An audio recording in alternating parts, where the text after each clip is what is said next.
বাংলাদেশে আনসার গ্রাম প্রতিরক্ষা বাহিনীর ইতিহাসে এই প্রথম বাংলাদেশে প্রায় 21,500 ভাতাভুক্ত ইউনিয়ন লিডার, সহকারী leader, ward leader, Ansar commander সকল সদস্যদের মধ্যে ঈদ উপহার সামগ্রী বিতরণ করছেন আমাদের বর্তমান মহাপরিচালক স্যার। প্রায় 7টি আইটেমের দ্রব্য আপনাদেরকে দেওয়া হচ্ছে।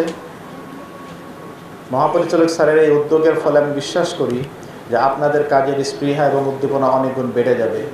আনসার বাহিনীর নিয়মিত যে কাজগুলো আছে, যেমন আইন শৃঙ্খলা রক্ষা করা, নিরাপত্তা বিধান করা, সামাজিক নিরাপত্তা, আর্থসামাজিক উন্নয়ন, এই নিয়মিত কাজের বাইরেও জনকল্যাণমূলক কাজে আনসার বাহিনী সবসময় সদা তৎপর থাকে, সম্পৃক্ত থাকে।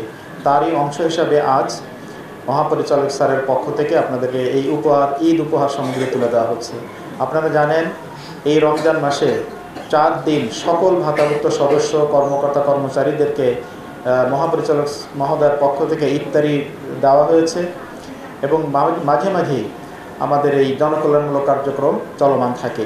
কিছুদিন আগে এই কুমিল্লা রেঞ্জের অধীনে সবগুলো জেলাতে বন্যায় ব্যাপক ক্ষতি হয়েছিল।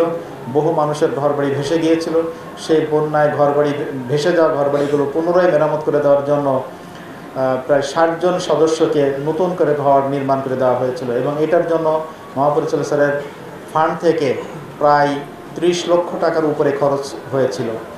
তো এইগুলো করার উদ্দেশ্য হচ্ছে যে আমাদের তৃণমূল পর্যায় পর্যন্ত যে আনসার বাহিনীর সদস্যরা ছড়িয়ে আছে, তৃণমূল পর্যায়ে সদস্যরা উৎসাহিত হয়ে এদেশের নিরাপত্তা বিধানের জন্য, এদেশের আর্থসামাজিক উন্নয়নের জন্য এবং নতুন বাংলাদেশ গড়ার ক্ষেত্রে ভূমিকা পালন করে থাকে।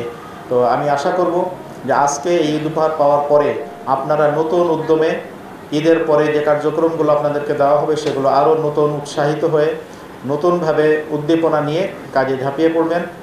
আর আপনারা অবশ্যই আমাদের মহাপরিচালক স্যার থেকে শুরু করে এই বাহিনীর সকল কর্মকর্তা কর্মচারীদের জন্য দোয়া করবেন, যেন আল্লাহ তাআলা এই বাহিনীকে আরও শক্তি দান করেন, মহাপরিচালক স্যারের হাতকে আরও শক্তিশালী করতে পারি আমরা এবং এই ধরনের জনকল্যাণমূলক কাজ দেশ গড়ার, নতুন বাংলাদেশ গড়ার ক্ষেত্রে আরও গুরুত্বপূর্ণ ভূমিকা আমরা পালন করতে পারি। আমার বক্তব্য শেষে আপনাদেরকেও অগ্রিম ঈদ মোবারক জানাচ্ছি, রমজানের শুভেচ্ছা জানাচ্ছি। আপনাদের সকলের প্রতি আমি সুস্বাস্থ্য কামনা করে সকলের যাত্রাপথ শুভ হোক, নিরাপদ হোক, এই আশাবাদ ব্যক্ত করে আমি আমার বক্তব্য শেষ করছি।